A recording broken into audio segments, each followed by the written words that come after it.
Season তো আর চিরকাল থাকবে না, তাই দুধের স্বাদ ঘোলে মেটানোর মতো আমের স্বাদকে ধরে রাখার ছোট্ট একটা চেষ্টা। ঘরে বানিয়ে ফেললাম পাকা আমের আমটা। প্রথমেই পাকা আমের খোসা ছাড়িয়ে পাকা আমের পিউরিগুলোকে আলাদা করে এগুলোকে সেদ্ধ করে নিব। তারপর ঠান্ডা হয়ে গেলে ব্লেন্ডার করে সুন্দর করে একটা মসৃণ টেক্সচার দেওয়ার চেষ্টা করেছি, যেন প্রাণ বা বাজারে পাওয়া প্রাণ বাড়ির মতো প্রিমিয়াম কোয়ালিটির টেক্সচার চলে আসে। এরপর একটা ট্রেতে সুন্দর করে সরিষার তেল মাখিয়ে নিব যাতে লেগে না যায়। এবার আমের এই পেস্টটুকু সুন্দর করে চারিদিকে ছড়িয়ে বিছিয়ে দিব।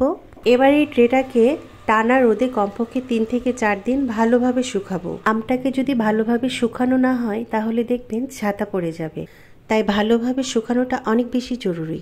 শুকানোর কাজটা তো আমার হয়ে গেছে। খেতেও বেশ ছিল, দারুণ। বয়ামে সুন্দর করে কিছুদিন সংরক্ষণ করে রেখে খেতে পারবেন।